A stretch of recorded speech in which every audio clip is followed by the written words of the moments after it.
Saludos amigos de 3030, qué bueno que están con nosotros. Gracias como siempre, como todos los domingos, por su amable y gentil sintonía. Estamos a las 7 de la noche en punto, estamos en vivo en este horario no habitual de 3030, pero es un horario mundialista a raíz de la programación especial de Televicentro por ocasión del Mundial. Ya pronto, en julio, estaremos de nuevo en nuestro horario habitual de 8:30 de la noche. Pero estamos en vivo a través de TSI y por supuesto a través de todo el mundo, a través de las distintas plataformas digitales de Televicentro. Gracias por estar con nosotros. Más adelante aquí en el programa tendremos un experto para hablar sobre las fake news o la desinformación o las noticias falsas. ¿De dónde se originan y por qué y cuál es el objetivo que tienen y cómo combatirlas sobre todo? Un experto nos va a hablar sobre este tema esta noche aquí en el programa. Y también más adelante aquí en 3030 les anuncio, para que estén pendientes, expertos nos van a hablar sobre, tendrán su análisis médico, por supuesto, profesional, en el caso de la muerte reciente de la chef Sandra Díaz del Valle. Así que no se pierdan el programa, que estará sumamente interesante. Pero en el primer segmento están aquí nuestros distinguidos invitados, don Oscar Bueno. Él es miembro de la Asociación de Colombianos que residen en Honduras. Don Oscar, bienvenido a 3030. Muchas gracias por la invitación y bueno, estamos aquí para dialogar, para compartir una charla amena. Muy bien, está también con nosotros don Eugenio Sosa, reconocido sociólogo y analista político. Don Eugenio, bienvenido al programa. Gracias por la invitación, Edgardo, a este 3030 mundialista, ¿no? Eso. Y con esta alineación, por supuesto que es mundialista. Don Marco Porras, ciudadano venezolano, naturalizado hondureño. Yo le pregunté, ¿usted se naturalizó? Sí, mis, aquí está mi identidad como hondureño, mis. Aquí está. Entonces aquí mostramos la identidad de don Marco Porras, ciudadano venezolano, pero naturalizado hondureño. Abogado, gracias por estar aquí, don Marco, bienvenido. Un gusto estar nuevamente con usted en esta prestigiosa casa de televisión y presto de igual modo pues a compartir con este panel tan mundialista, distinguido, mundialista. Y titulares, aquí no hay suplentes, aquí solo titulares hay.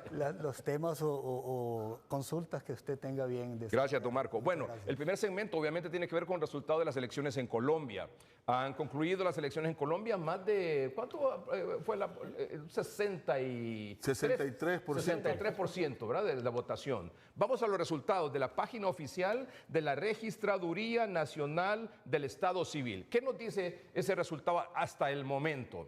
Son 12.707.117 versus 12.956.941 de Abelardo de la Espriella.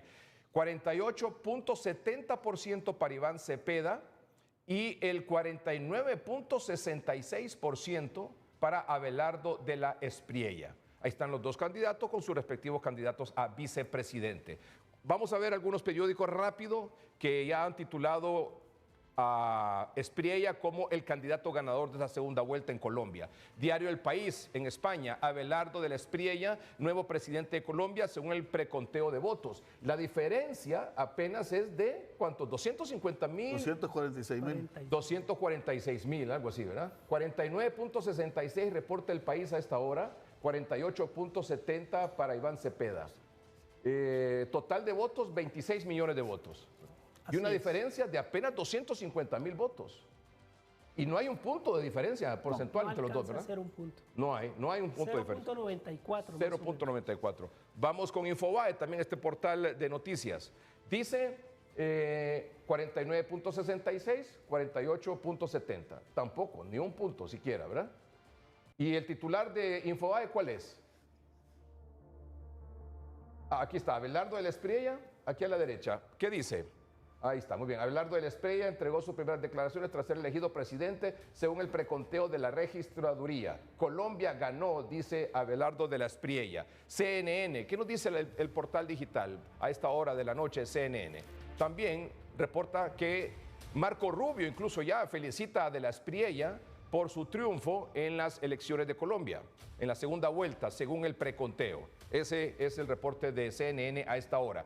¿Qué ha dicho Abelardo de la Espriella sobre este resultado del preconteo, que ya lo van a explicar aquí nuestros expertos? ¿Cuál es la diferencia entre este preconteo y el resultado final o la declaratoria final del órgano electoral en Colombia? Un par de reacciones internacionales. Comenzamos con Javier Milei, presidente de Argentina, que ha dicho el león y el tigre.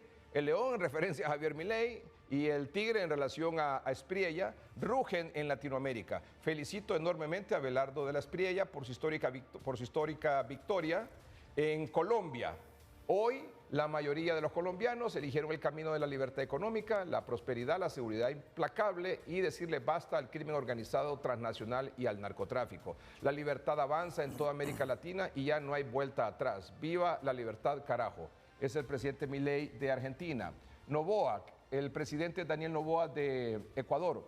Hoy Colombia eligió el orden sobre la impunidad. Felicitaciones a Del Espriella por esta victoria. Compartimos la convicción que nuestra región merece seguridad, progreso y gobiernos que enfrenten el crimen sin excusa.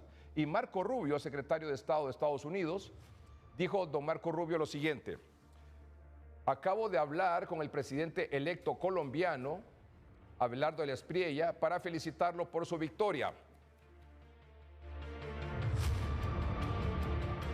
Acabo de hablar con el presidente electo colombiano, Abelardo Del Espriella, para felicitarlo por su victoria electoral. La administración Trump espera trabajar en estrecha colaboración con su administración entrante para avanzar en la cooperación regional de seguridad, poner fin a la inmigración ilegal a los Estados Unidos y fortalecer nuestros lazos económicos.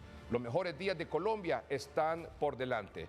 Keiko Fujimori, también la presidenta electa en Perú, dijo: felicito a Abelardo Del Espriella por su elección como nuevo presidente de Colombia. Hace unas semanas me brindó su respaldo en un momento decisivo para el Perú.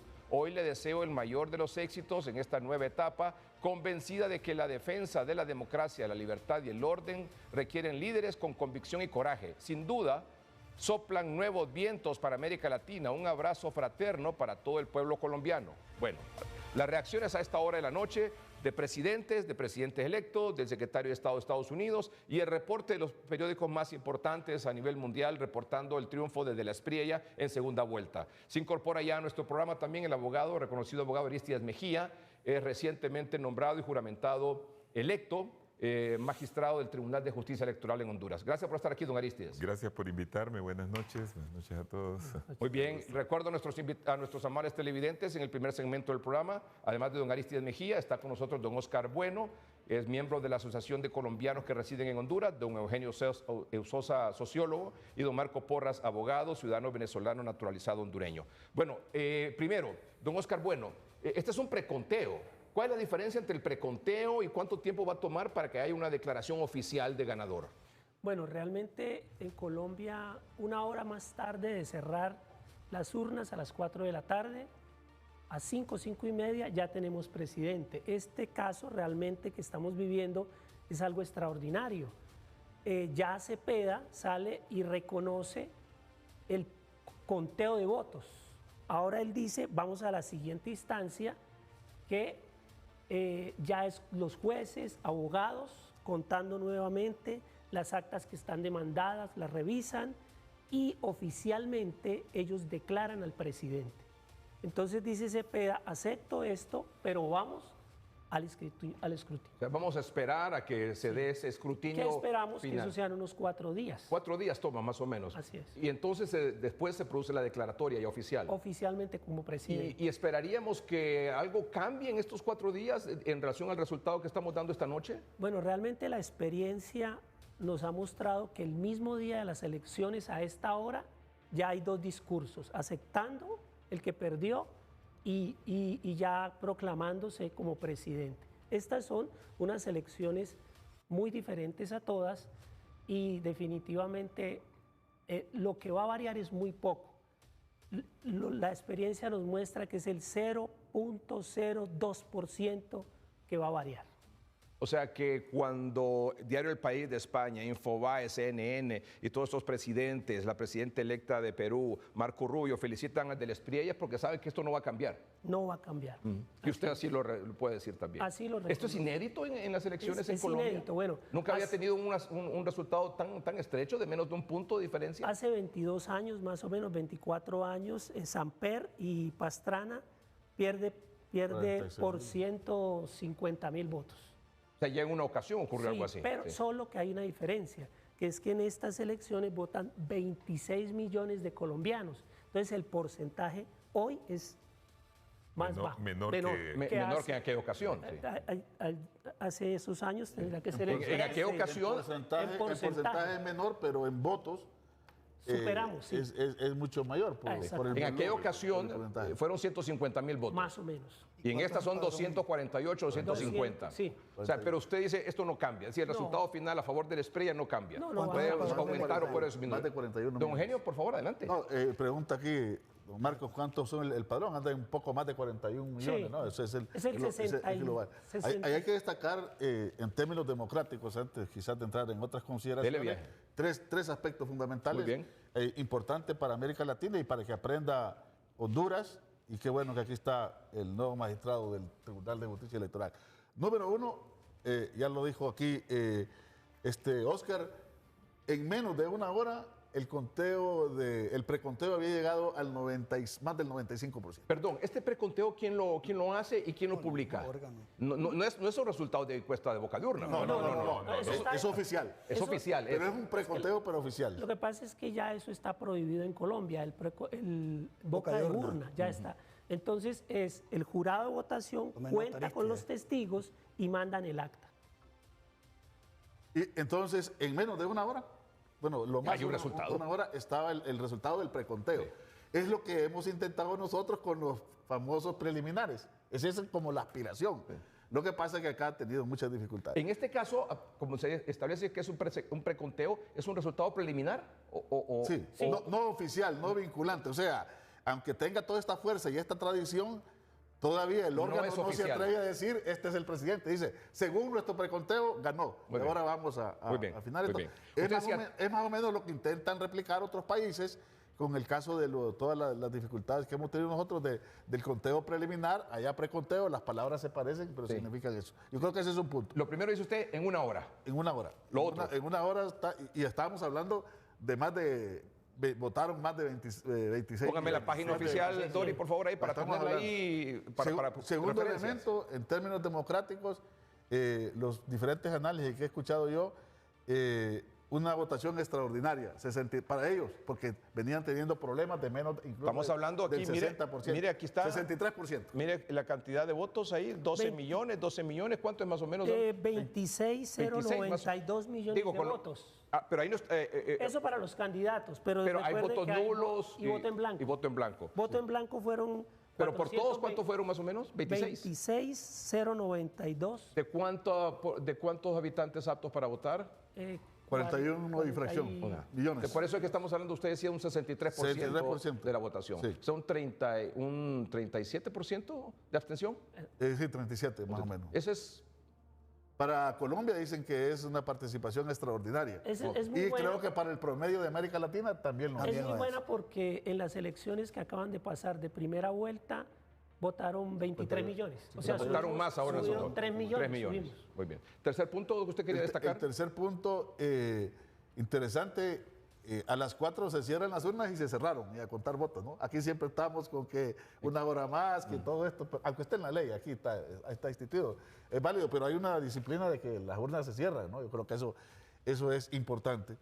Y a pesar de ser un país polarizado, si bien es cierto, Cepeda ha dicho, vamos a ver el conteo final, pero su discurso está orientado a un reconocimiento del preconteo de manera tácita. Este es el preconteo, vamos a ver qué pasa allá en lo oficial, pero su discurso va orientado a valorar lo que logró, digamos, de valga la redundancia, lograr la cantidad de votos. Claro. Y pues una oposición que pretende conservar lo que desde la perspectiva de él, una serie de logros, ¿no? Entonces, esto creo que el mismo Petro llamó a la tranquilidad y también al conteo. Entonces, creo que esto, además de que esté polarizado, significa que no va a tener el país problemas de ingobernabilidad inmediata. Creo que eso es importante, ¿no? Es positivo. Eso es Y positivo. además que no se reportó ningún incidente durante el proceso, durante todo el día, incidente, ¿verdad? Ni nada, creo que eso es importante. Obviamente hay denuncias de diferente tipo, pero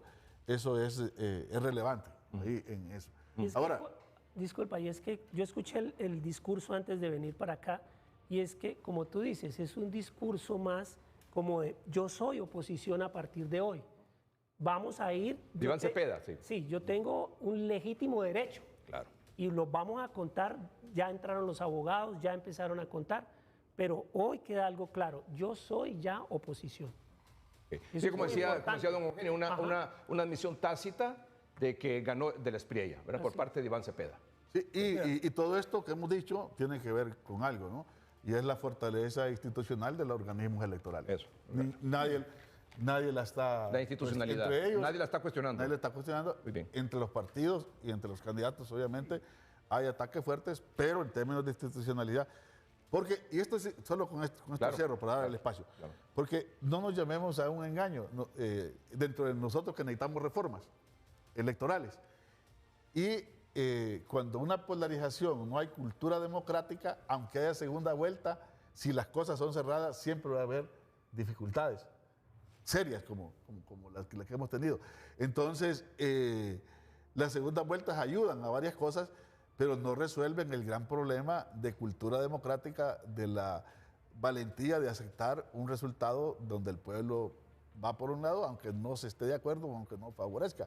Pero además creo que más allá de lo que estamos diciendo, Colombia ha empezado a experimentar cambios profundos en el sistema político como tal, ¿no? Muy bien, don Marco. Sí, a mí me parece que Colombia ha experimentado un avance en cuanto a la consolidación de su proceso electoral.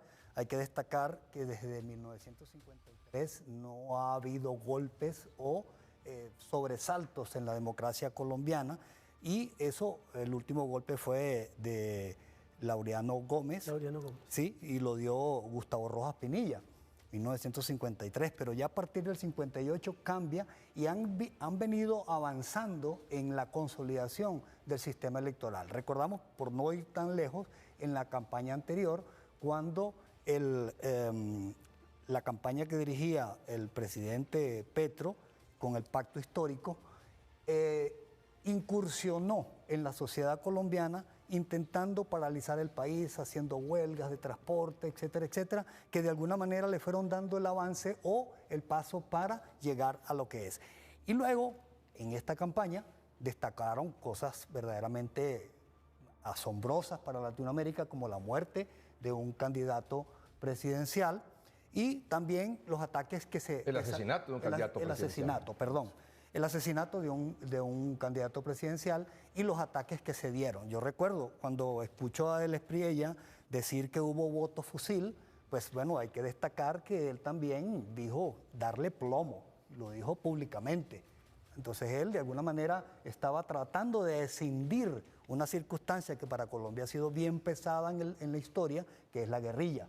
Y diferenciarse de ella puede ser un poco marcar eso. Yo lo veo cuando, licenciado Edgardo, cuando él se pronuncia, que dice un poco apresuradamente, bueno, Trump nos apoyó. O sea, no sé por qué, pero sentí, y yo no soy psicólogo ni mucho menos, pero sentí un poco como que, bueno, aquí está ya mi moneda de triunfo y la voy a apacar. Pero bueno, eso es una apreciación personal, ¿no? Lo que quiero destacar es que, en efecto, para tener un padrón de 42 millones y 26 votaron, es verdaderamente significativo. ¿Y el resultado qué le parece? El resultado me parece bastante estrecho y yo no creo que en este caso Iván Cepeda, con eso que ha dicho esperar el escrutinio en 4 días, vaya a revolver al país. Cosa distinta tenemos del otro lado, el vecino, no de Colombia, sino de Ecuador, que es Perú, donde ahí están en otras circunstancias. Pero bueno, ese no es el punto. A mí me parece que en esos 4 días simplemente se va a ir dando lo que hace la comunidad internacional, pronunciarse a favor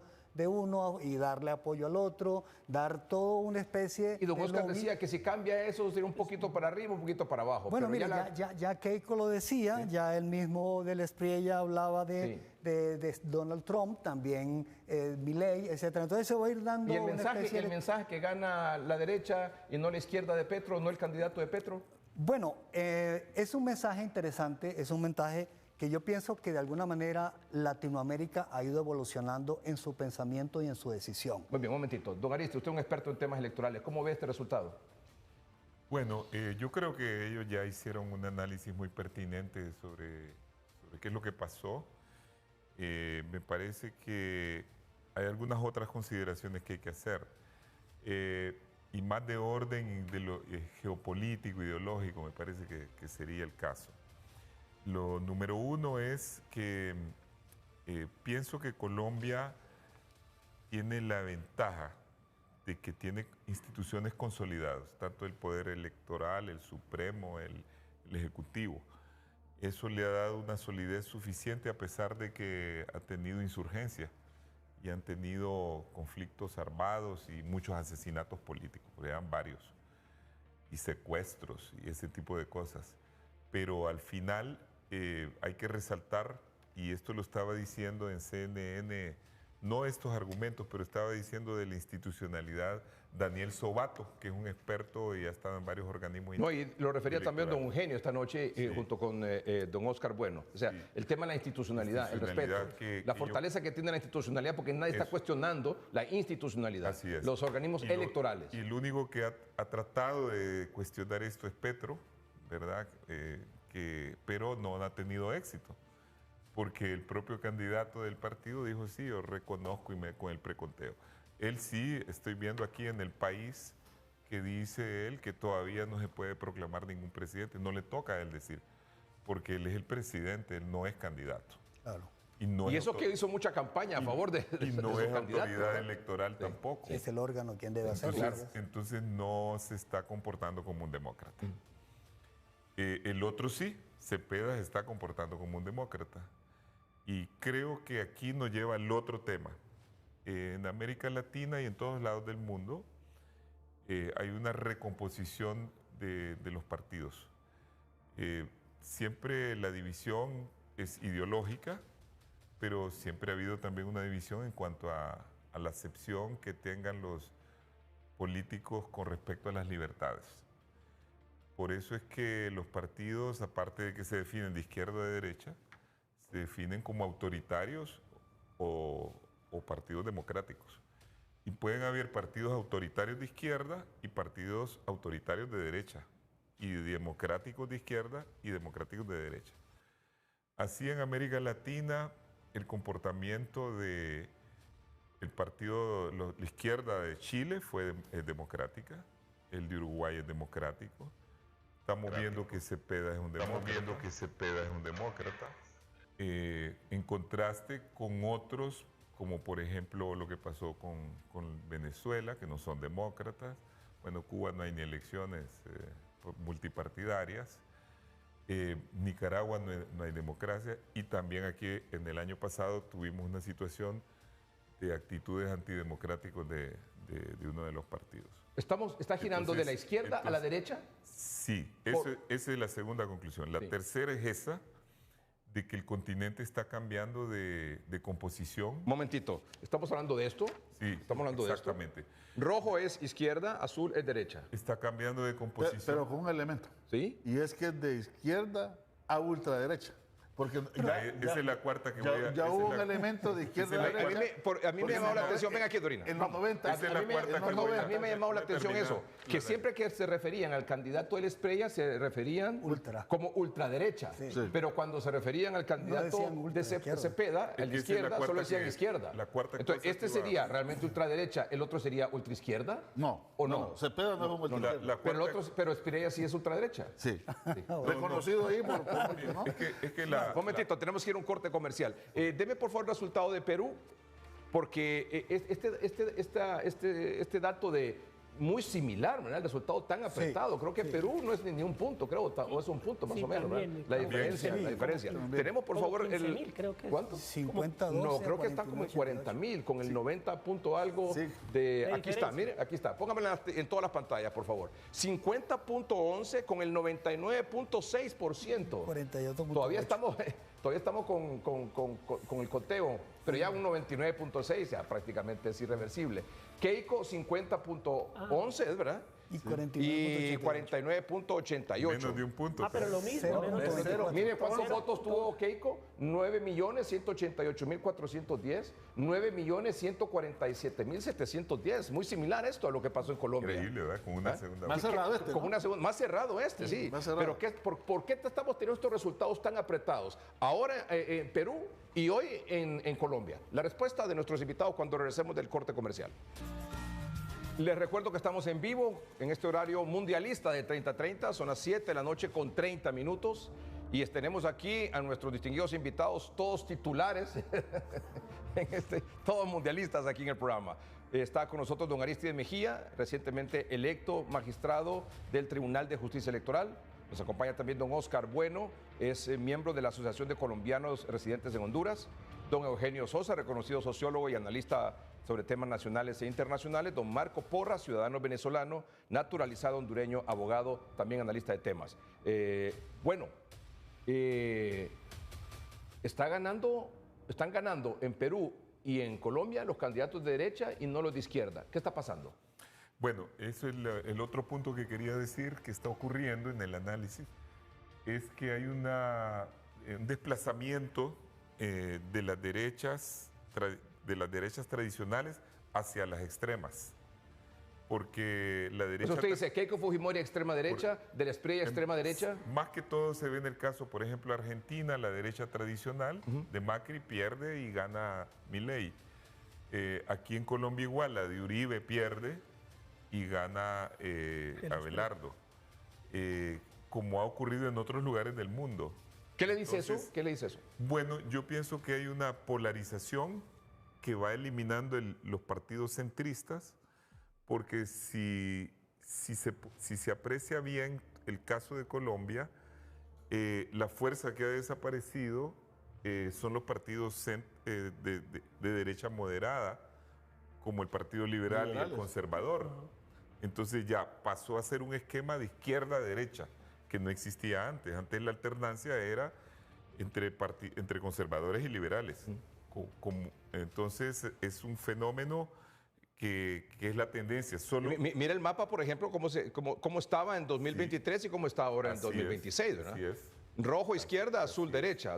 Don Oscar Bueno, ¿qué opina usted de esto, de este movimiento hacia la derecha? Hablando un poco de Colombia, Petro tuvo muchos aciertos. Uno no puede negar y tampoco podemos venir a decir que han sido 4 años. No, tuvo muchos aciertos, pero él le apostó, por ejemplo, a una paz y fue un desastre.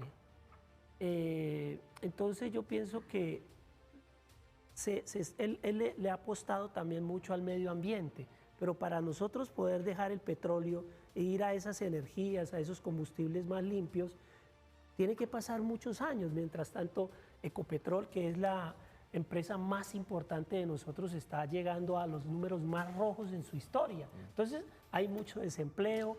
Yo pienso que son ideas importantes, necesarias, tenemos que llegar a ellas, pero van a tener que pasar 20 años. Ahora, Cepeda el candidato, digamos, de Venezuela, es el candidato de la izquierda. Sí, ahora permíteme otra cosa. Pero ellos le venían apostando a una constituyente y eso a los colombianos nos espantó. Sí, afectó faltando a 12... Claro, y Cepeda estuvo promocionando una constituyente. Creo que después se retractó, ¿verdad? Le tocó. Pero Petro siguió haciéndolo. Entonces, cuando él iba a la plaza pública, recogían firmas y eso corrió a la gente. Pero ahora hay posibilidades que convoquen a la constituyente. Entonces... De la Espriella. Entonces, bueno, eso está por verse. En todo caso, Oscar. Oscar, no es una propuesta que tenga de la Espriella. A mí lo que me parece, Eugenio, Oscar, es que de alguna manera yo difiero con Oscar cuando dice que Petro tuvo aciertos. No. Petro comenzó montando a la vicepresidenta en un helicóptero y en ello viajaba, y eso la población lo miró mal. Después se fue a una plaza de Estados Unidos a retar y a llamar a la ciudadanía estadounidense para que se manifestara en contra del presidente Trump. De ahí tuvo un delegado o un canciller en Italia que fue acusado de maltrato, violencia. Y lo denunció a él. Y otro que fue el que estaba de canciller en Venezuela, que también ya designado por temas de droga y ese tipo de cosas. Entonces, lo que voy, cuando Aristides Mejía, que hay una recomposición de partidos, realmente para mí no es una recomposición de partidos. Los partidos han tenido que ir jalados por lo que la ciudadanía ha estado marcando, que es darse cuenta de estas diferencias, de estos desatinos que los han llevado. Pero indistintamente de eso, de los desatinos y los aciertos de los gobernantes, el resultado es tan apretado que yo no sé cómo explicarlo. Yo creo que un momento, no crean el resultado, si bien es cierto, no ganó, Pero no es nada desdeñable, es decir, no es de una fuerza que está en la lona. No, absolutamente, a eso me refiero. Están apretados, Mira, tanto en Perú como en Colombia. Al margen de las preferencias ideológicas, hay Sí, como como 3, acá, 4 exacto. cosas. No como acá. Hay como 2, 3, 4 cosas que le reconocen No como acá. a... Colombia se consolidó la izquierda. Pero Eugenio, no, y claro, la Hay como abstención, 3, 4 cosas que le reconocen a Petro. ¿dónde meten la abstención? Y Eugenio? probablemente no vamos a estar de acuerdo. Uno de ellos es siempre en la parte social. En la parte social. El tema de la reforma laboral, sí, que sirvió a mucha gente. Un esfuerzo de repartir tierra, 2 millones de familias recibieron tierras. Y hubo muchas otras promesas de reforma que no logró y que generaron mucha expectativa, giraba en torno a la salud, era uno de los elementos fuertes y eso no. Ahora, ¿qué pasó? Y es el gran problema que la izquierda llega con un discurso ético y siempre a la hora de gobernar tiene fallas. No, incluso los casos de que golpearon a Petro en torno a esto que tú dices, tienes razón, de gente que estaba, no solo la gente que estaba alrededor de la campaña de él, de cómo de algunos dineros que surgieron por ahí, sino incluso hasta de uno de los hijos que se Pero fíjate lo que decía don Ari, eso obviamente hay una maquinaria que no la Pero a mí- Perdón, pero lo que decía Aristi es... yo lo perdón, que creo sí. es que me parece a mí que estaríamos equivocados, por lo menos es mi opinión personal, si creemos que la ultraderecha es la consolidación de la democracia de América Latina. Pero No, lo que Eugenio, sucede ¿dónde dejan es- los 16 millones de personas que no fueron a votar? Pues mira, ¿Por ahí- dónde crees ahí- tú que se inclinan? Allí están, pero no fueron a pero votar diré por algún algo, motivo. Pero te diré algo, están celebrando en Colombia. ¿Y qué están celebrando? Están celebrando que la votación fue extraordinaria, según lo que Bueno, ha habido históricamente. y Entonces, tal ¿cómo vez lo que te falta sales decir ahora es que con están eso? celebrando que Cepeda sacó 12 millones. ¿Por qué la Y no es diferencia eso lo en que están Perú entre celebrando. izquierda y derecha es tan cerrada? El resultado en Colombia es tan cerrado entre izquierda y derecha. Y por aquí fue tan abismal la diferencia. Bueno, sería difícil analizar todos los factores, pero sí creo que, en mi opinión, ¿verdad? Las izquierdas de estos otros países son más marcadamente sociales, han hecho programas sociales. La izquierda hondureña, procedente en gran medida del Partido Liberal, el Partido Libre, no hizo un gobierno de reformas de izquierda, sí tuvo un discurso de izquierda y un discurso muy fuerte de izquierda. Pero si ustedes ven al final, no hubo ninguna reforma. Ha hecho más reformas el Partido Liberal, por ejemplo, ¿verdad? La reforma laboral, las viejas reformas, no nuevas. Pero ¿Y qué tal será la gobernanza entonces, de como dijo ¿sí? aquí Eugenio, no sé si él está de acuerdo, él es colombiano. La reforma laboral que hubo en Colombia ayudó, le ayuda, ¿verdad? Sí. ¿Y cómo va a ser esa gobernanza, por ejemplo? ¿Cómo va a ser esa gobernanza en Perú, en Colombia, con esos resultados entre izquierda y derecha, un país tan dividido, tan polarizado, Cada que día se más reflejen los difícil. resultados? ¿Cómo va a ser esa gobernanza? Solo se garantiza si las instituciones son fuertes. Y yo creo que en Perú no son fuertes y en Colombia sí.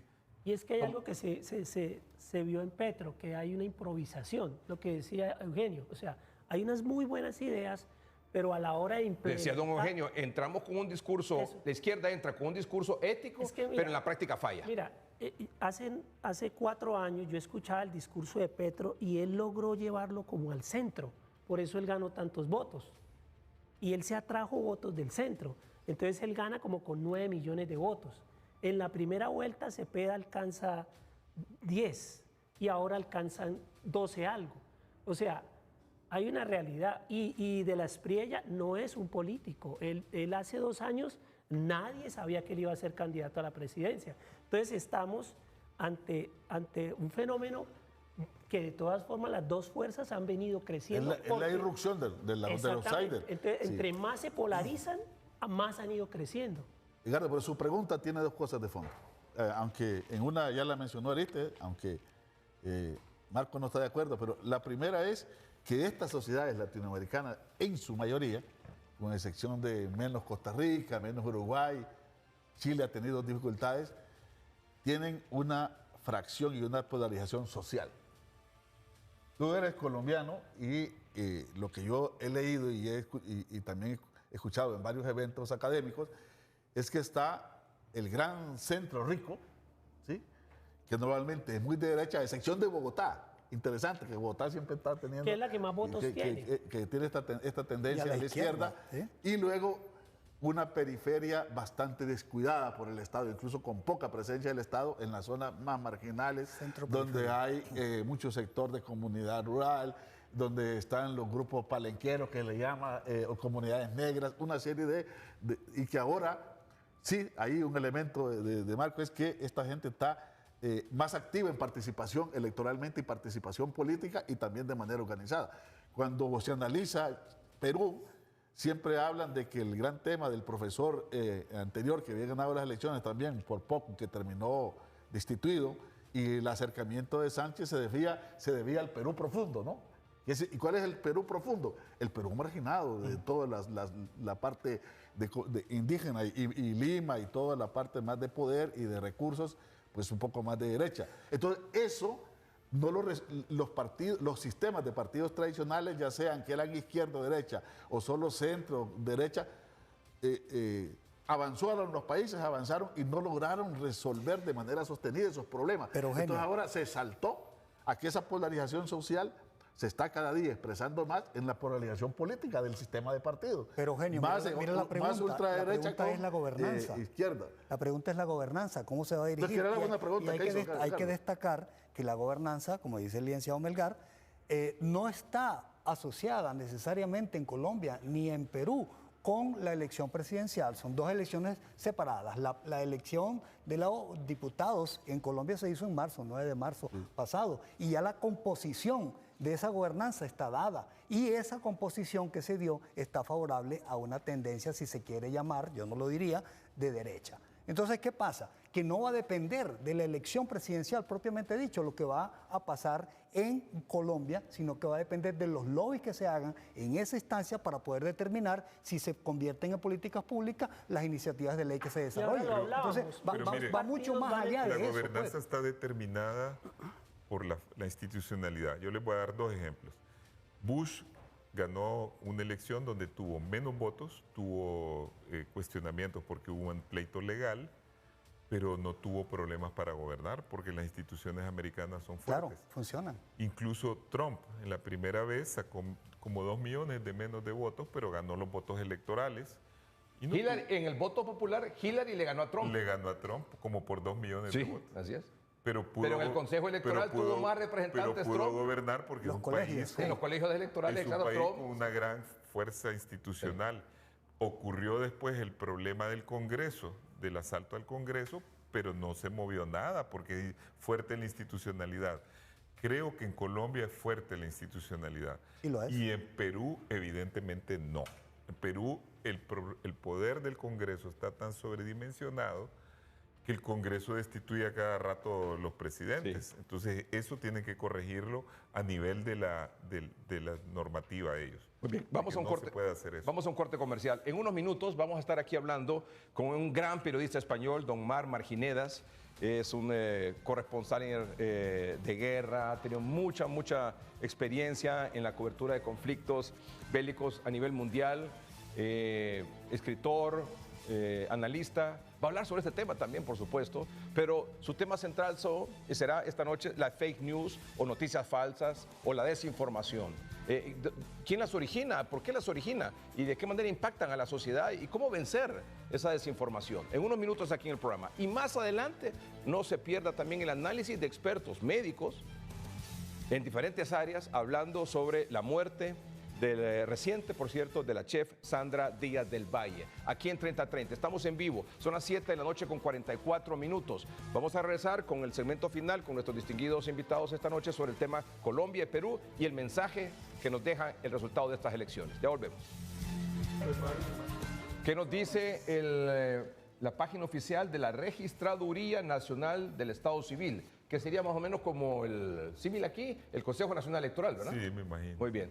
Dice 12.708.695 Para Iván Cepeda, 12.959.515 para de la Espriella, 49.66% contra el 48.70%. Ni un punto de diferencia. Y la diferencia en votos, estamos hablando de unos 250.820 votos, más o menos. Total de votos, 26.095.055 votos. En total, diferencia, 250.000. Votos en blanco, 426.000. Y votos nulos, 220.000. Ese es más o menos a esta hora, con el 99.9% de las actas informadas. Y con ese resultado, el presidente de Honduras, Narrias Fura, en su cuenta de redes sociales ha dicho lo siguiente: felicito al pueblo colombiano por su participación democrática y al presidente electo de la Espriella por la confianza depositada en las urnas. Honduras y Colombia compartimos una historia de amistad, valores y hermandad. Estoy seguro de que seguiremos fortaleciendo nuestros lazos de cooperación, seguridad y desarrollo para beneficio de nuestros países. Éxitos y que Dios bendiga a Colombia, que Dios bendiga a Honduras. Esto lo puso él en su cuenta de redes sociales a las 7:33 de esta noche. Bueno, llegamos al final de este primer segmento del programa. Me decía don Marginedas, periodista español que estará con nosotros en unos minutos, que Petro está con un discurso de fraude, incluso con otros aliados ahí de la izquierda, de la izquierda internacional, quiero decir. Está con un discurso de fraude. ¿Qué se hace en ese caso? Pues, ¿No se le para bola ya?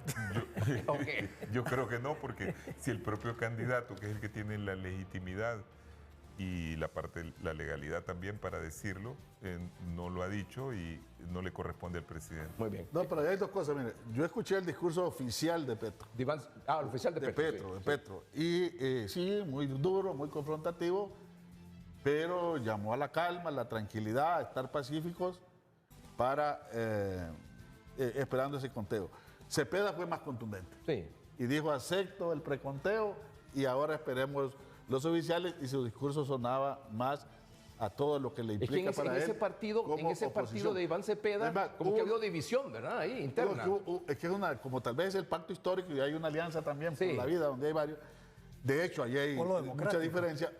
El pueblo democrático también, hubo un paréntesis donde estaban esperando a Cepeda y lo que trascendió es que estaban discutiendo internamente, porque el otro discurso pudo haber sido: no reconozco el preconteo, pero voy a esperar. No que dijo, conozco el preconteo. Sí. Yo creo que le Y lo que decía don Oscar, él sabe que su futuro político, sí, su futuro político y el del pacto es de la histórico oposición. tiene que ir por la vía pacífica electoral y a esperar nuevas Muy bien, elecciones. muy bien. Lo que pasa Muy bien. es que Y él ese ha tenido preconteo, que- solo para nuestros amables televidentes, ese preconteo Está jugando al futuro él. Exacto, este preconteo es un resultado preliminar no oficial, pero que es de una autoridad. Sí, claro. ¿Va? Por supuesto, por eso es la La trascendencia que tiene. registraduría es la que aprueba Muy bien. ese conteo. Aunque la declaración final la tendremos en 3, 4 días, Así quizá es. menos. Y hay que decir una cosa del tema que estábamos hablando. Lo que pasa es que Cepeda le ha tocado tomar distancia de Petro, porque Petro ha mostrado ciertos intereses y Cepeda quiere ser presidente. Entonces le ha tocado, por ejemplo, renunciar a lo de la constituyente, renunciar a decir que no acepta los resultados. Renunciar al discurso de fraude, todo. que incluso ese discurso del fraude también se mencionó después del resultado de las internas, ¿verdad? Así Donde es. A la decía, paz total. cuando decía que iba a ganar en primera De hecho, por vuelta ejemplo, Cepeda. Cepeda, lo Cuando que se da el está- resultado adverso, Cepeda se recuperó, pero no sí, le alcanzó. No le alcanzó. Muy Pero, bien. Edgardo, ¿Qué mensaje Edgardo, nos deja este, don para- Marco? El mensaje, aparte de darlo, lo que le quiero mencionar, cuando usted dice que Petro dio un discurso radical, hay que destacar, y es notorio y público, que cuando Petro hace ese tipo de cosas está ingerido de sustancias indebidas. De otra manera no lo diría, y ya eso lo han dicho incluso personas en Colombia. Anda arriba, entonces. Anda volando. Luego, ¿qué está faltando? Más adelante vamos a tener un experto en toxicología, le vamos a preguntar Bueno, qué posiblemente opina él vamos a sobre opinar al eso. respecto. ¿Qué está faltando en América Latina? Brasil, que Eduardo Bolsonaro va a ser Ahí está el mapa, póngame el mapa, Dori, el por próximo favor. presidente de Brasil, va a ser Brasil, Eduardo Venezuela. Bolsonaro. Y ya está haciendo toda la pauta ¿Y para... en Venezuela quién va a ser la próxima presidenta o presidenta? En Venezuela, María Corina Machado, eso es indiscutible. Bueno. Y ahí lo que está haciendo Delcy es traicionó al chavismo y está entregándole a Donald ¿Qué Trump. mensaje nos deja estos el resultados mensaje que yo le dejo, Perú-Colombia? el mensaje que yo le dejo, lo decía antes del segmento, preguntándole al magistrado del Tribunal de Justicia Electoral, que tiene una tarea titánica en recomponer el sistema electoral hondureño para que las situaciones que se dieron en 2025 no se repitan. ¿Cuáles son las cosas que hay que recomponer? Principalmente cómo se hace el Desde conteo. 2017. Bueno, sí, pero eso es ya, ellos verán la historia para hacerlo. Pero me no se refiero, repitan. me refiero, Ni la del 17 me ni la refiero del que deben 25. concentrarse principalmente en cuáles son los mecanismos para contar. Luego, cuáles son las empresas que participan. Esas licitaciones tienen que ser realmente prístinas. Y con Luego, tiempo. los mecanismos que ya no son que si los rapiditos para trasladar las urnas electorales, sino un mecanismo. Entonces, le toca mucho, y yo los veo, y no es una crítica, sino una observación en positivo, todavía dándole mucha vuelta al tema de la recomposición del Consejo Nacional Electoral, y a mí me parece que eso debe ser pronto, porque si se corre y no se actúa, vamos a llegar entonces a un momento en que vamos a reeditar lo pasado. Y El mensaje esperar es- que en las próximas elecciones en una hora nos den los resultados. Sí, tendría que inclusive Como decía don Eugenio. legislarse en ese sentido. Gracias. Cerramos, don Eugenio, rapidito. Sí, no necesitamos, creo, la democracia latinoamericana debe de avanzar en consolidarse y la polarización que puede existir no debería ser problema. Ahí se trata de reglas claras del juego y respeto a las reglas y a Eso. la institucionalidad. Eso es lo que... Reglas claras y respeto a las reglas. Muy bien. Don Oscar. Muy Bueno, bien. yo pienso que es muy importante en las campañas bajar el tono. Estamos viendo campañas muy agresivas, campañas que no hay propuestas, donde no hay un debate, sino es cómo logro enlodar a mi contrincante, dañarlo políticamente. Y pienso que eso le hace mucho daño a nuestros países. Gracias, don Oscar. Señor magistrado. Bueno, creo que lo que debemos regocijarnos es del buen ejemplo democrático de Colombia, que se dieron resultados rápidos. Aquí las cosas se enredan no por las leyes, tuvimos varios buenos funcionarios en el proceso anterior, es también por una actitud de mala cultura política, de querer tomar ventaja, de no admitir, De querer las cosas a la fuerza. Sí, ¿va? y yo creo que tal vez ayude mucho el hecho de que de las mesas electorales, que es donde se genera la mayor parte de los problemas, se incorporen ciudadanos que no sean... No representen a un partido representen a los político. partidos políticos. Meritocracia. Creo que Sí. eso va a ayudar bastante. Y bueno, yo tengo cuando asumí el cargo, el compromiso de ayudar en todo eso. Ya he estado mucho en el tiempo Así es. metido en esa materia y tengo algunas ideas Muy bien. que pienso que debemos de impulsar para, Muchas gracias. para mejorar eso. Solo, don Oscar, ¿cómo se componen las mesas electorales en Colombia? ¿Hay representantes de los partidos Ciudadanos. políticos? Sí. ¿Son los partidos políticos, No, los representantes de los partidos fiscales. políticos los que cuentan los votos? No. El gobierno hace la convocatoria y cita a jueces. Entonces, usted viene, bueno, a mí me ha correspondido, usted viene y usted hace la vez de juez. Cada partido tiene la Observadores. oportunidad de testigos electorales. Observadores. Pero ellos no pueden pasar de 1 metro, no pueden tocar aquí nada. O sea, en la mesa no hay representantes de partidos políticos. No. Y ahorita interesante, ¿no? para contar los votos, ya en el conteo final, llama a esos jueces. Así le llaman, va a llamar a los jueces que son los que van. Jurados de Y mesa, entiendo son que lo que jurados de hacen mesa. también, esos representantes de partidos políticos que no se pueden acercar a la mesa electoral, los jueces hacen el conteo Sí, y levantan ellos- el acta. ellos Y muestran el muestran- acta y el representante del partido político o testigo u observador que está a una distancia X le toma una fotografía toma la foto. a esa acta y es lo que Inmediatamente. envía a su partido. Y entonces el partido ya tiene... Y ahí el partido va a... Claro. Muy bien. Podemos llegar a eso, ¿verdad? Claro. que sí. Muy bien. Se muy pega bien. hasta arrinconado, no va a poder salir de eso. Es que Gracias, definitivamente ya gracias con don ese Aristides tema Mejía, no gracias va a don poder. Aristides, gracias, muchas gracias don Oscar por estar aquí. Don Oscar es el miembro de la Asociación de Colombianos que residen en Honduras. Nuestro buen amigo don Eugenio Sosa, que siempre es presto para venir al programa. Muchas gracias don Eugenio, Gracias sabes que esta por es la su casa. invitación. Y también don Marco Porras, muchas gracias por estar aquí. Vamos a un corte comercial. Cuando regresemos, bueno, ¿qué es esto de la fake news? La desinformación, las noticias falsas. ¿Por qué tienen tanta trascendencia? ¿Quién está detrás de esto? ¿Cómo impactan a la sociedad? ¿Y cómo enfrentarlos? Más adelante en el programa también vienen 3 expertos para analizar, para darnos su opinión sobre la reciente muerte de la chef Sandra Díaz del Valle y esos procedimientos médicos, clínicos, segundos o minutos antes de su muerte. Ya volvemos. Estamos en vivo, 8 de la noche con 2 minutos. Gracias por estar con nosotros en este horario mundialista de 30 a 30. Hay un tema sumamente interesante que se estará desarrollando en una conferencia. Ya ocurrió en San Pedro Sula el 18 de junio y va a ocurrir mañana aquí en Tegucigalpa, mañana 22 de junio, de 8 de la mañana a 10:30 AM en el Hotel Clarion. La conferencia sobre desinformación, injerencias extranjeras e integridad de la información, claves para entender los fenómenos emergentes relacionados con la influencia extranjera, desinformación y los entornos digitales.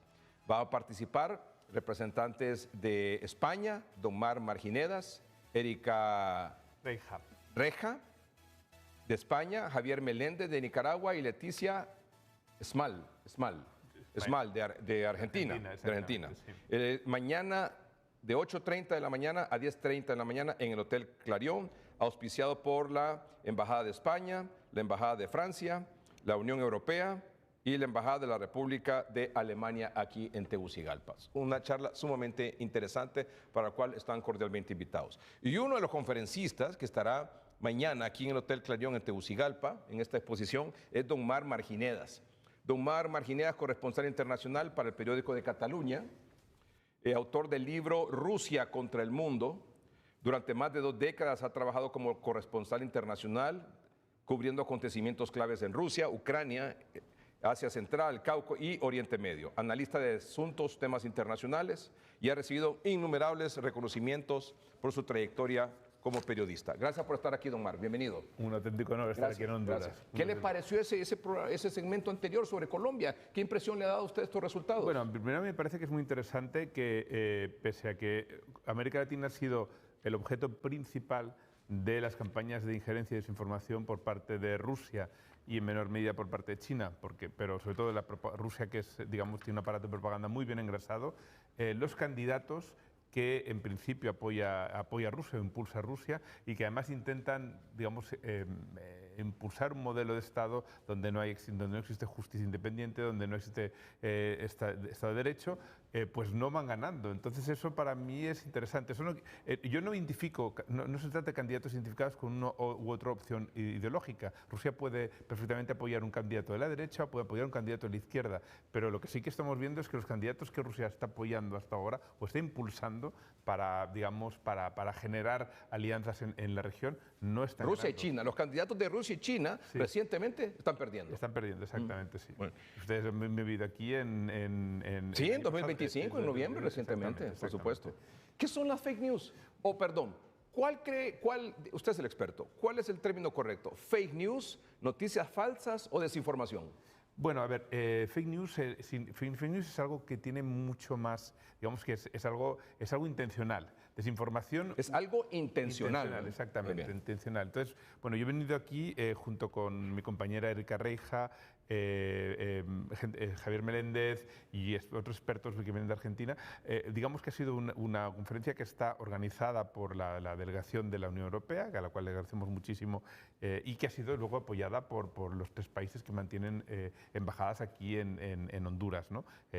Francia, España y Alemania. Y sobre todo se ha hecho porque, dado la experiencia de Honduras en el año 2025 durante las elecciones, la tremenda, digamos, el tremendo impacto o los tremendos intentos de influir en las elecciones durante la campaña y posteriormente, pues que es muy importante, digamos, fomentar resiliencia de la sociedad hondureña para que esto no vuelva a suceder, como habían dicho ustedes en la mesa anterior. Pero el término que debemos acuñar es fake news, desinformación o noticias falsas. ¿Cuál cree usted? Fake news y noticias falsas son lo mismo. Es lo mismo. Es lo mismo. Fake news implica desinformación.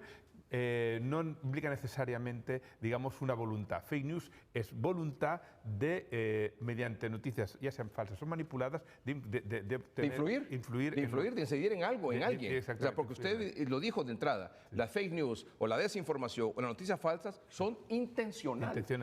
¿Podemos tener algún ejemplo de algo reciente donde a través de fake news, desinformación o falsa información o falsas noticias se quiso incidir, se quiso influir en algo? Bueno, por ejemplo, el presidente ucraniano, Zelensky, que además ha sido visitado recientemente por el presidente Asfura, pues reiteradamente desde medios prorrusos o medios vinculados de alguna otra forma al Kremlin, se le ha acusado pues, de mantener fortunas en Europa, de tener un estilo de vida, de ser un drogadicto incluso. Entonces, eso es abiertamente, digamos, una campaña de descrédito, ¿no?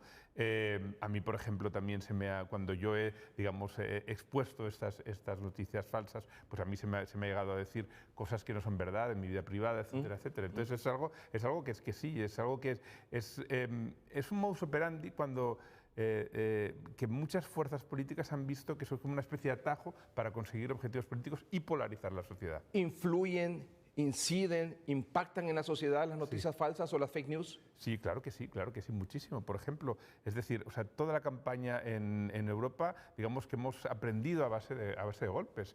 Clarísimamente, por ejemplo, la campaña de la salida del Reino Unido, del referéndum para salir sobre el Brexit, sobre la permanencia o no del Reino Unido en la Unión Europea, está basada fundamentalmente en mentiras, por gente además que probablemente, por ejemplo, pues recibía financiación de Rusia. El principal financiador, la campaña recibió 9 millones de euros de un empresario, Aaron Banks, que no tenía ese dinero y que sabemos que estuvo en contacto, no tenía ese dinero para financiar y sabemos que estuvo en contacto con operativos rusos. ¿Hay alguna corriente política o ideológica afín a la desinformación, afín a las fake news, afín a las noticias falsas? No, lo que hay es países que utilizan la desinformación para generar resultados, para fomentar alianzas, pero no es el privativo de una corriente. Fundamentalmente, digamos, el gran desinformador y cuyas tácticas están siendo imitadas por otros gobiernos es Rusia. Si Rusia ha conseguido, digamos, avanzar objetivos políticos y además considera que la información es un arma más para utilizar en contra del enemigo. Eso está incluido en la doctrina militar de Rusia. Don Marc, aquí ¿sí? es donde le aparecen las fake news. Exactamente. A través de las redes sociales. Sí. No en los medios convencionales, no en los medios tradicionales. ¿O sí? No, ¿verdad? Es aquí básicamente. A ver, en las redes sociales, pero también, por ejemplo, un medio que se postula como, digamos, para dar la batalla ideológica. Eso no es un medio de información. No, por supuesto. Exactamente. O sea, nosotros periodistas, usted lo sabe, no vamos a ninguna batalla ideológica. Estamos para explicar hechos. Claro, lo que pasó. Cada uno tenemos nuestra tendencia. Gusten o no gusten, la gente esté de acuerdo o no esté de acuerdo, el hecho es el hecho. Exactamente, el hecho es el hecho. Nosotros no somos ni jueces para juzgar, ni nadie para acusar. O sea, esta chaqueta es gris, no es verde. No es verde. Entonces, es decir, aunque haya gente que le gustará mucho que sea verde, pero, y es decir, y si en el debate en la sociedad se consigue que hay un segmento que crea que esto es verde, eso, digamos que está tentando, es una agresión contra algo fundamental, que es la cohesión social. ¿Cómo identificar esas fake news? Para nuestros amables televidentes, ¿cómo le puede explicar usted, mire, de esta manera puede identificar usted que es una desinformación intencionada, que es una noticia falsa intencionada? Bueno, ¿cómo identificar? Yo pienso que lo primero es digamos, optar por los medios convencionales. Los medios, las televisiones, las radios, la prensa, somos gente que, digamos, que ha sido adiestrada a la hora de tratar la información y de transmitirla. Y tenemos un código ético. Y además, digamos que nos jugamos nuestra credibilidad. Claro, porque, es decir, claro, porque nosotros damos la cara aquí. Y si damos una noticia falsa, incorrecta, manipulada, con o sin intención, cualquiera pudiera presentar una acusación en un tribunal de justicia por difamación, por calumnia, por esto, por lo que sea. Exactamente. Entonces, nadie se va a arriesgar a eso, digo. Entonces, o sea, exacto. O sea, y además la credibilidad se basa, se basa a medida de que una persona transmite informaciones que luego son confirmadas. Si luego, entonces, por ejemplo, yo pienso que, bueno, pues en España pues, ha habido intentos muy clarísimos además, de gente que además incluso tenía aquí también vínculos con anteriores gobiernos, de introducir, de polarizar el debate a través de noticias falsas y digamos que han sido... Pero si se fija, esa propagación de noticias falsas es a través de las redes sociales. Llámese Instagram, llámese TikTok, llámese Facebook, llámese X, lo que sea. Ellos, digamos, o sea, por ejemplo, una de las cosas que hace Rusia, por ejemplo, es clonar medios, es decir, o sea, ella presenta páginas que son supuestamente de la BBC, de medios consolidados, y transmite noticias falsas, Y eso ya solo eso, hay un porcentaje de gente que lo cree. Claro. Entonces eso, ¿Cómo combatir eso?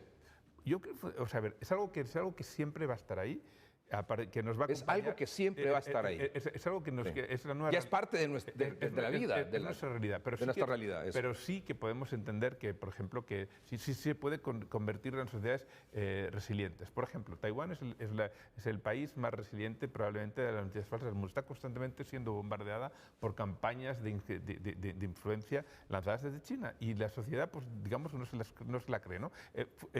Otra de las cosas, otro país, Ucrania. Ucrania es un país que, a pesar de incluso de que una parte importante de los ucranianos comparten el idioma que es el idioma ruso, digamos que las campañas de información lanzadas desde Rusia no consiguen penetrar. ¿Por qué? Porque verdaderamente, digamos, ha habido una educación y ha habido una concienciación de la sociedad, ¿no? Y por eso este seminario es tan importante, porque en este seminario lo que explicamos es cómo Honduras se convirtió en el año 2025 en un centro de atención mundial. Yo estaba pendiente, yo que no soy un experto, no me dedico normalmente a Latinoamérica, estaba pendiente de lo que está pasando en Honduras, porque estamos viendo perfectamente lo que está sucediendo desde entonces. Es decir, había dos países clarísimamente que están apostando por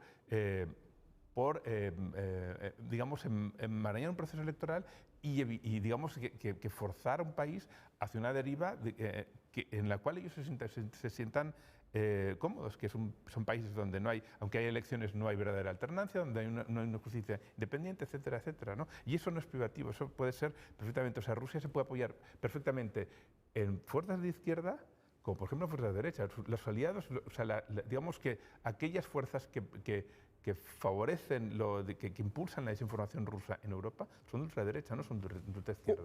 ¿Qué puede hacer un ciudadano que nos está viendo ahora mismo?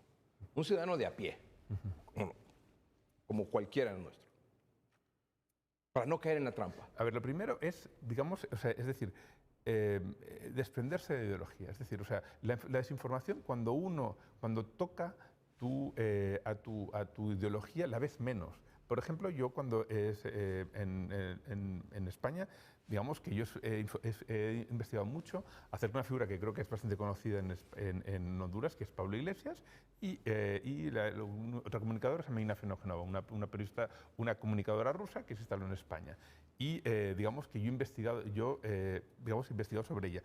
Y yo que pertenezco a un diario supuestamente progresista, mucha gente no me acaba de creer al principio cuando yo explicaba lo que estaba haciendo, porque gente progresista, porque digamos que tocaba digamos sus creencias. Cuando tú tocas tus creencias la ves menos, es decir, y eso no se entonces es importante, digamos, para mí, digamos que el debate en el mundo actual, en este mundo de fake news, no es entre izquierda y derecha, es entre sociedades democráticas y sociedades controladas por la desinformación y la propaganda, y auspiciadas por un determinado número de países. ¿Cuál es el rol de los medios como convencional, tradicional?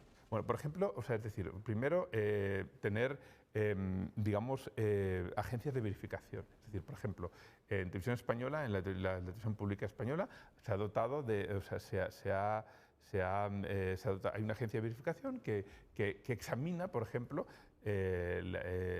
pues denuncias posibles de transmisión de datos incorrectos, ¿no? Entonces, por ejemplo, nosotros ya lo hemos hecho, ha habido periodistas que han, además incluso gente consolidada que ha transmitido desinformación y digamos que a través de esta organización que se llama Verifica, hemos conseguido hacer llegar el mensaje de que esos periodistas, A mí me ocurre mucho, por ejemplo, durante el día, que recibo muchos mensajes en el teléfono de familia, o conocidos, amigos, preguntando que si tal cosa que les llegó a su teléfono, a su móvil, que les llegó, ya sea acreditado a alguna fuente noticiosa o no, si es cierto o no es cierto.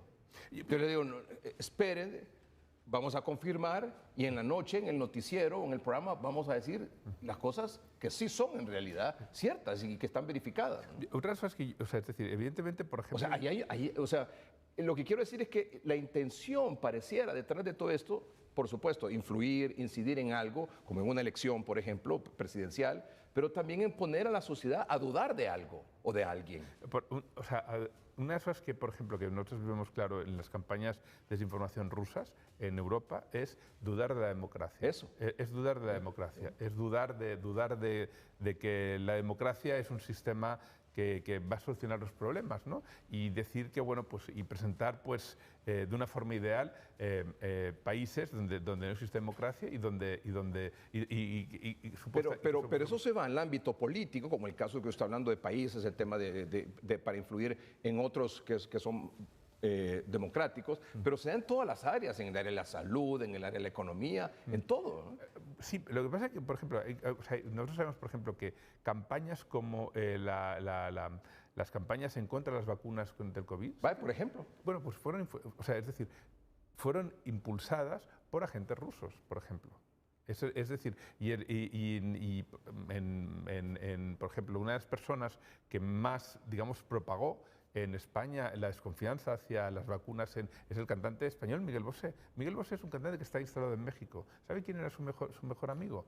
Un señor que se llama Daniel Stulin, que vive en Cancún, un conspiracionista que además se reclama como un agente de la KGB y que asegura y que públicamente se de la KGB. Es decir, o sea, la campaña del COVID es una campaña que fue impulsada por las redes rusas, fue impulsada en contra de las vacunas. En contra de las vacunas, porque sembraba, digamos, duda, claro. Sembraba duda, exactamente. Entonces, por eso es mejor cuando usted reciba X o Y información, ya sea de salud, de economía, de política, de lo que sea, usted lo que tiene que hacer es asegurarse de confirmar o no esa noticia a través de los medios convencionales o los medios tradicionales como este. Una de las cosas que puede ayudar mucho también son las campañas de alfabetización, es decir, que desde la escuela se enseñe a los chicos, a los niños, a trabajar con el móvil, a entender que el móvil, no todo lo que reciben del móvil, que lo tienen que verificar, no todo es cierto. No todo es cierto. No todo es cierto. No todo es cierto. Bueno, don Marc, le agradezco mucho que se haya tomado el tiempo de venir aquí al programa. Mañana es esta conferencia, reitero, de 8:30 de la mañana a 10:30 en el Hotel Clarion, aquí en Tegucigalpa. Es la conferencia sobre desinformación, injerencias extranjeras e integridad de la información. Ya ha estado con nosotros este gran periodista español. ¿De Cataluña es usted? Soy de Barcelona, sí. Soy de Barcelona. Sí, de Barcelona, de la ciudad de Barcelona. Muy bien. Aunque he vivido mucho tiempo, durante muchos años, en Rusia. Entonces, ¿es usted del Fútbol Club Barcelona, por supuesto? ¿O es del Español? No, yo soy de Barcelona. Eso, ser del Español en Barcelona es algo muy duro. Por supuesto. Es difícil. Bajó a segunda ahorita. Sí, exactamente. Bajó a segunda. Nosotros estamos con el FC Barcelona. Venga. Gracias. Vamos a un corte comercial. Cuando regresemos, 3 expertos analizan la situación que provocó o no la muerte de la chef Sandra Díaz del Valle. Devolvemos. Bueno, cómo ha conmovido y ha generado tantas opiniones, ¿verdad? El caso de la muerte de la chef Sandra Díaz del Valle. 3 expertos para hablar sobre ese tema esta noche. La doctora Silvia Margarita Portillo, reconocida ya por nuestros amables televidentes sí. Y buenos amigos. Gracias por estar aquí, doctora Silvia Margarita Portillo, patóloga y epidemióloga. Hola, buenas noches. Sí, es que todos los lunes que me miran, ya me siento yo en mi casa. Aquí. Sí, pero diga hola, buenas noches, doctora. No, sí, hoy estoy de patóloga. Muy bien, ¿verdad? muy bien, está bien. El doctor Eduardo Velázquez, médico especialista forense en medicina legal y toxicología. Muchas gracias por estar aquí, doctor. Un placer, licenciado. Un placer, es para mí un honor poder compartir mesa con usted, con la doctora Portillo. Y pues un saludo aquí a la población que nos está sintonizando. Muy bien, gracias. Nos acompaña desde San Pedro Sula vía Zoom el anestesiólogo, el doctor Carlos Umaña. Doctor, bienvenido. Gracias por estar con nosotros esta noche. Buenas noches, licenciado Melgar. Buenas noches a los queridos colegas que están ahí.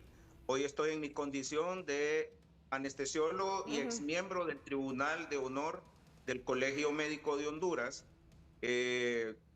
También fui delegado del Colegio Médico de Honduras y por lo tanto conozco muy bien la ley orgánica del colegio médico y qué es lo que está facultado o no el colegio médico para ayudar en esta situación que está aconteciendo a raíz de la muerte. Y quiero pedir el respeto, estamos respetando a la familia, pero este es un tema que lo ha traído usted a la palestra pública por la proliferación de clínicas que están haciendo intruismo dentro de la profesión médica, y por lo tanto, en mi condición, le solicito las disculpas del caso a la familia de nuestra querida chef Sandra Díaz del Valle, pero este es un caso que va a servir mucho para tomar decisiones fundamentales en el futuro. Lamentablemente, pero así es, doctor, así es, así es. Bueno, está el video cuando la doctora en compañía de su pareja fueron a esta clínica para ser atendida por un malestar que tenía. Vamos con la doctora Silvia Portillo. Doctora, por favor.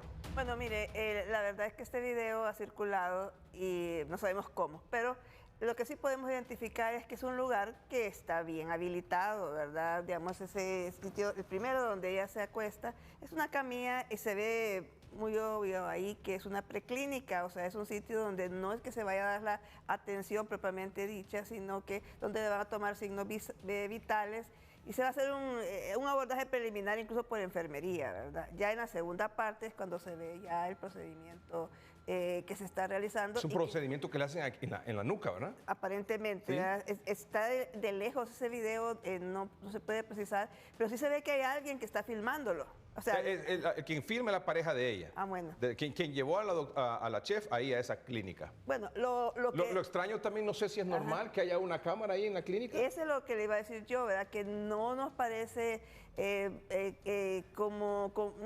es lo usual, no es lo correcto, incluso diría yo, porque es la privacidad del paciente, a menos que ellos explícitamente hayan dicho, pues sí, ¿verdad? Esta pareciera que fueran las cámaras de seguridad que uno puede usar en la casa, en una oficina, pero no es lo usual, eso no se da en las clínicas. Dice que hay una declaración del doctor que la atendió que dice que la paciente refiere dolor en el cuello con rigidez y dolor en la región alta de la espalda. Se le administraron los siguientes medicamentos: tramadol, desquetoprofeno y dexametasona. Bueno, eso creo que sería el doctor Umaña. ¿Doctor Umaña? Mejor puede explicar. Sí, mire, llama poderosamente la atención acerca, y sin especular por lo que vemos, y un reporte que circuló también, no sé cómo salió del Ministerio Público, donde el colega que hizo la atención describe los medicamentos que se trataron. En primer lugar... No, perdón, doctor. Ahí está en pantalla y hay un párrafo donde solo refiere los medicamentos que se le aplicaron. Y en el segundo párrafo dice: posteriormente se le hizo infiltración de la región posterior del cuello con dexametasona intralesional.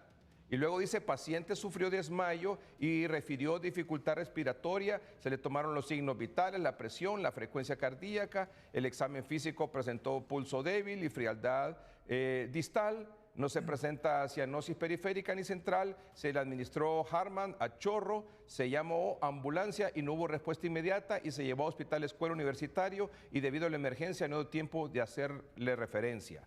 Y luego ya llegó al Hospital Escuela donde murió finalmente, doctor.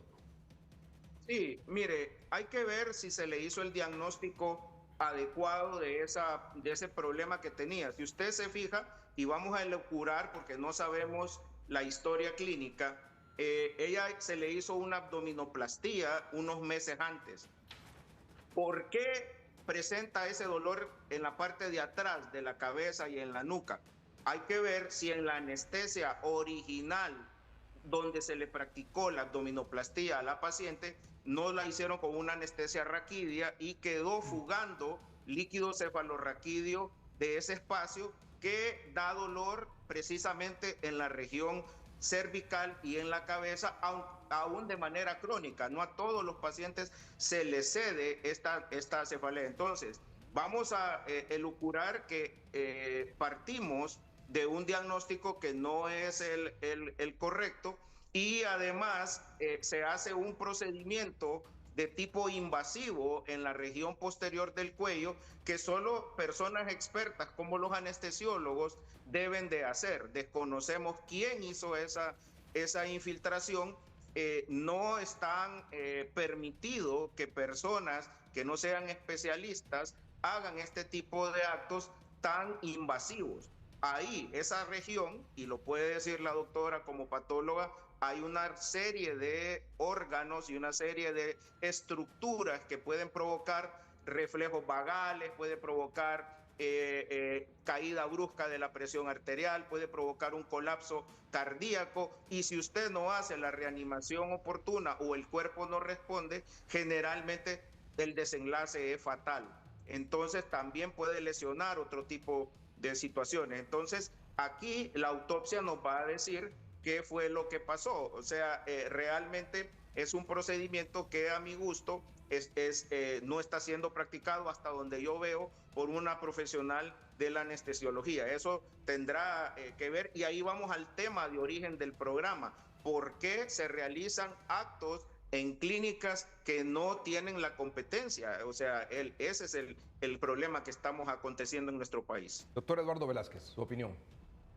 Bueno, primero que hay que saber identificar cuáles son los órganos comprometidos. En este caso, pues estamos sospechando de que se trataba de una sintomatología de origen neurológica, nerviosa o muscular. Porque precisamente por esos signos es que llegan.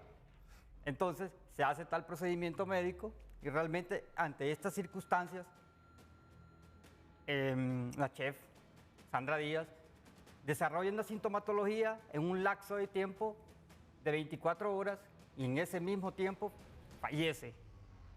Primero que nada, hay que descartar realmente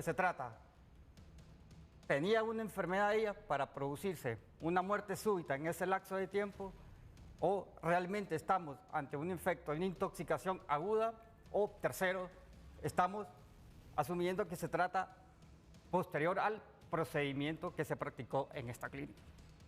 Entonces hay que descartar siempre todas las posibilidades antes de llegar a un abordaje o técnicas, procedimientos o fallas en el acto médico. Para poder hacer mención en este tipo de casos hay que descartar primero todo lo anterior. Esa infiltración a que refiere el mismo doctor en la región posterior del cuello con dexametasona intralesional, ¿qué le dice eso a usted? Bueno, voy a explicar eso brevemente porque quiero hacer énfasis en algo sobre la autopsia, que es mi campo, ¿verdad? Mira, ahí se está planteando que hay una lesión y como dice el doctor Umaña, uno realmente, ¿qué lesión es la que amerita que se haga una infiltración de ese tipo, verdad? Entonces, porque realmente si es un dolor que tiene ella en esta región superior de la espalda, pues no es que haya una lesión, sino que es una alteración funcional nerviosa, de las terminaciones nerviosas. Entonces no es que haya algo que esté ahí ya identificado, a menos que la persona que está haciendo el procedimiento sí tenga conocimiento previo de que hay una lesión efectivamente.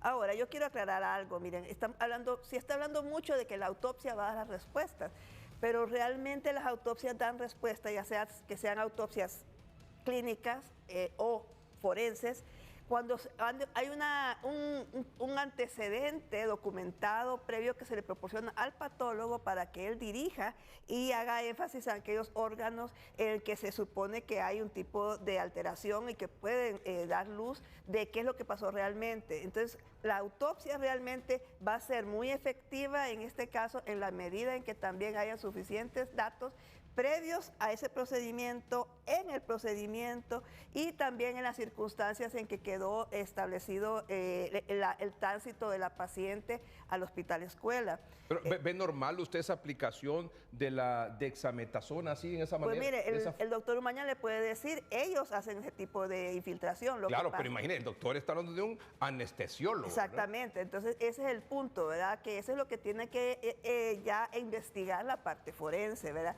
Si todo este tipo de actos estuvieron enmarcados dentro de lo que es propio del ejercicio profesional correcto de la medicina en este tipo de problemas. Usted dice, hay autopsia clínica y forense. ¿Cuál es la diferencia? La diferencia es la siguiente. Vamos, en una autopsia clínica, que son las que se realizan en los hospitales, Esa se hace solamente a solicitud del médico tratante cuando el médico tratante no sabe de qué murió la persona y se quiere saber la causa de muerte. Ahora, en una autopsia forense, lo que pasa es que además de determinar la causa de muerte, que también la hace un patólogo, también se puede determinar junto con otros datos o directamente con los hallazgos si hubo manera de muerte. Y las maneras de muerte, el doctor Velázquez la puede explicar mejor, son 5, ¿verdad? Una de ellas, por cierto, es la desconocida. Se puede llegar a un momento en que uno diga en una autopsia, es el 2% de todas las autopsias médicas, ¿verdad?, que se hacen, forenses o no forenses, que no se llega a la conclusión de qué pasó. Pero las otras 4, entonces esas son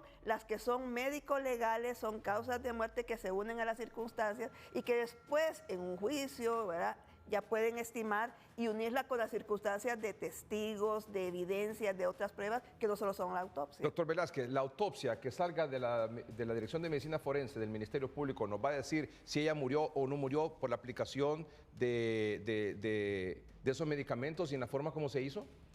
Efectivamente, siempre y cuando la autopsia sea abordada de forma completa, detallada, minuciosa, la cual consiste pues, en un examen externo, en un examen interno, y lo que es apoyarse a los estudios complementarios. Este es como un partido de fútbol. El examen externo es el primer tiempo. Se tiene que identificar cuáles son las lesiones, por muy pequeñas que sean, para poder identificar y nos puede apoyar en una marcha diagnóstica. Otro factor muy importante que a los forenses y los patólogos también dejan pues, de lado son los fenómenos cadavéricos. Los fenómenos cadavéricos son procesos normales, evolutivos, que ocurren en el cuerpo después de la muerte. El cuerpo estaba frío, estaba caliente, el color de la piel, si hay manchas de sangre que se quedan estancadas, o la rigidez post-mortem, que va ocurriendo según el tiempo. Estos patrones van cambiando, licenciado, van cambiando, y esto no solamente nos puede ayudar a identificar a qué hora murió, no solamente, no. Esto nos puede ayudar a poder orientarnos sobre qué realmente pasó en las circunstancias en que murió y principalmente a encasillar posibles entidades diagnósticas, realmente qué la mató. Entonces, nos ayuda como un factor predictor o con mayor eficacia para hacer una marcha diagnóstica adecuada en este caso. Las autopsias, licenciado, no solamente sirven para confirmar, sino que para descartar. Porque muchas veces las causas de muerte uno piensa que fueron, vaya, digamos en este caso, ¿verdad? Como le digo, aquí estamos pero elucubrando. Pero digamos que, por ejemplo, sí, ella tuvo esta reacción súbita, pero nadie sabe, y eso lo va a saber el patólogo cuando abra el cuerpo de forma completa, si ella no tenía alguna enfermedad, una secuela anterior de otra enfermedad o del procedimiento estético que aparentemente creo yo que no tiene en este momento una razón muy clara, de relación muy clara, pero el asunto es que cuando uno hace las autopsias uno encuentra cosas que son obvias y las cosas que no son obvias. Hay gente, por ejemplo, que ha muerto, ¿verdad?, de circunstancias diversas y de pronto aparecen con que tenía un tumorcito de esos lentos que no iba a matarla hasta dentro de muchos años más y se descubre que estaba ahí y que no tuvo que ver con la muerte. Entonces, estas cosas son las que hace una autopsia, confirma y descarta. Y en este caso, la parte toxicológica, como la mencionó el doctor Velázquez, es bien importante, se toman muestras, se mandan y ya habiendo referencia escrita en un documento médico que se le administró tales y tales medicamentos, se tiene que confirmar si fue la dosis, si es el hecho de que se aplicaran de forma simultánea tuvo que ver, si tuvo que ver algo, la infiltración directa. Hay otras cosas que se pueden averiguar en una autopsia. Doctor, ¿algo más sobre la hipótesis y la autopsia? ¿Lo podría decir la autopsia? Bueno, mire, tramadol es un medicamento muy respetable. En Honduras estamos abusando del tramadol. Es un analgésico con actividad opioide que mal puesto puede ocasionar problemas graves y hay que investigar bien mediante el examen toxicológico que me imagino le tomaron, cuánto tenía, qué cantidad ahí. La otra situación es que los esteroides que se utilizaron, me llama poderosamente la atención que ahí dice, en el reporte del colega, dice que se aplicó intralesional. O sea, ¿tenía esta paciente una lesión en la región cervical o no la tenía? O sea, hay que ver esa situación. Eso es muy importante para el patólogo y para el médico forense, que digamos si la familia tiene que decir si había un diagnóstico previo de alguna lesión de índole cervical, porque sí, efectivamente, personal calificado como los anestesiólogos practicamos este tipo de infiltración, pero debe ser un personal calificado. Entonces, tenemos por forzosa necesidad de que el Ministerio Público, a través del Departamento de Medicina Legal, exija a la familia, con todo el respeto que se merece, toda la situación clínica de la paciente en el último año, para saber si tenía alguna condición en especial. Eso va a ser vital, licenciado Melgar. Y como dice el doctor Velázquez, es vitalísimo que logramos tener esa historia, igual que lo dice la doctora Portillo, para que el patólogo pueda hacer una marcha diagnóstica y determinar realmente qué fue lo que pasó. Ahora, también debe de investigarse las calificaciones de todo el personal. Y quiero decirle algo como exmiembro del Tribunal de Honor del Colegio Médico. Esa filmación, no sé cómo la puede tener una clínica, una cámara en un lugar donde es privado. Eso sí, hago una crítica constructiva, no es posible filmar a los pacientes sin el expreso consentimiento. Tener una cámara ahí de circuito cerrado no es lo correcto, y si se descubre algunas otras clínicas que están haciendo estas prácticas, eso es ilegal, eso sí está en contra de la dignidad del paciente. Doctor, aquí dice que la impresión diagnóstica cervicalgia versus, sería, no, cervicalgia tortícolis aguda. Sí. Así es. Así es, pero, Sí, sí. ¿Cómo se lee esto? ¿Cervicalgia? Léalo usted, por favor, ahí. Léalo en voz alta, por favor. Dice cervicalgia versus tortícolis aguda, a descartar infarto agudo de miocardio. Es un diagnóstico totalmente, no tiene que ver uno con el otro. O sea, vuelvo a repetir, o sea, si tenía una lesión en el cuello, no lo sabemos. O sea, pero sí puede producirse un reflejo en esa región después de la infiltración que no constituye una negligencia, porque se espera, puede suceder. Doctor, pero por ejemplo, llego yo a su consulta o le digo, doctor Umaña, por la amistad que nos une y su experiencia, fíjese que tengo aquí, amanecí, uno dice normalmente que durmió mal, que amanecí con tortícolis, que no puedo mover el cuello para acá o para acá y siento un gran malestar. Voy donde usted me aplicaría aquí en el cuello, en la parte de atrás del cuello, atrás de la columna cervical, ¿me aplicaría esos medicamentos directamente aquí? Jamás se lo aplicaría. No lo haría porque, al ser un experto, sé que necesito exámenes previos, sé que necesito una radiografía de la región cervical, sé que necesito, si veo una rectificación de la columna, sé que necesito una resonancia magnética de esa zona para determinar si usted tiene o no una hernia de disco. Esa sería, no se le puede aplicar sin tener la certeza, porque el cuello es una estructura tan delicada, y hacerle eso sería una iatrogenia sin los exámenes a profundidad. Doctor, si en el caso de la doctora u otro paciente en una circunstancia como esta previamente había sido tratado o algún abordaje estético, ¿pudo haber influido eso o no?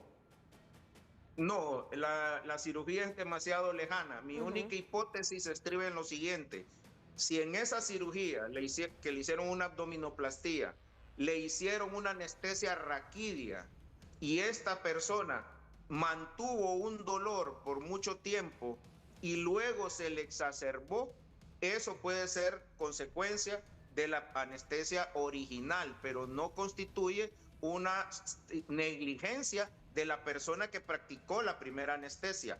Es simplemente una complicación que nosotros los anestesiólogos conocemos como punción de la dura madre. Es una complicación que sucede, pero que no es negligente, no es eso se puede tratar.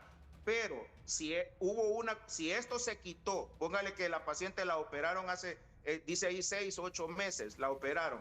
Si se quitó totalmente, si ella no tenía absolutamente nada de dolor, estaba normal, la cirugía que se le hizo hace 6, 8 meses no tiene nada que ver en la muerte de esta paciente. Pero usted no me hubiera hecho el tratamiento a mí, que yo le digo que ando, mire doctor, que ando con tortícolis, inyécteme la dexametasona aquí, por favor. No, no le hubiera hecho eso definitivamente nunca, porque necesito exámenes a profundidad.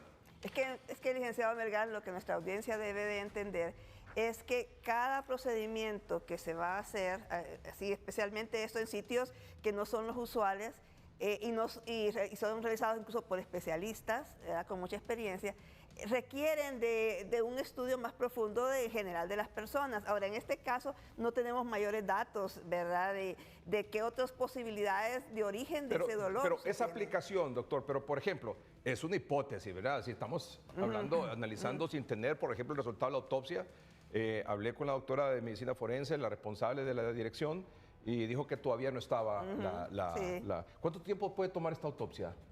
Generalmente, pues, 3 meses. ¿Cuánto? Unos 3 meses. El resultado, 3 meses. El resultado. El resultado, lo que pasa es que hay estudios histopatológicos, son aquellos que a simple vista no se ven, sino que a través de estudios microscópicos, y los estudios toxicológicos, que son otros estudios. Eso sí me sorprende. No, mire, hasta 3 meses. Es que vamos a aclarar. El procedimiento de la autopsia como tal, puede tomar, dependiendo qué tan acuciosos y no sé qué, puede tomar hasta 6 horas, digamos, ¿verdad? De 1 hora hasta 6 horas. En este caso, sí es un caso con una muerte que no es la violencia, sino que es la parte médica que hay que analizar. Entonces, puede tomar unas 6 horas por lo acucioso, porque hay que tomar fotos, ¿verdad? De todo esto. Pero esa es la parte macroscópica, que a simple vista. Después, con eso, se toman las muestras que van a otros laboratorios. Va al de toxicología, va al de microbiología forense, van a otros laboratorios. Entonces, y además, el patólogo toma muestras que después procesa y se miran al microscopio. Ahora, todo eso puede tomar 30, el estricto procedimiento del patólogo puede tomar 30 días como estándar. Ahora, relacionar eso con las circunstancias, pruebas evidentes que se encontraron y los resultados de toxicología, entonces todo en conjunto ese proceso puede tomar unos 3 meses. Doctor, la forma, no sé si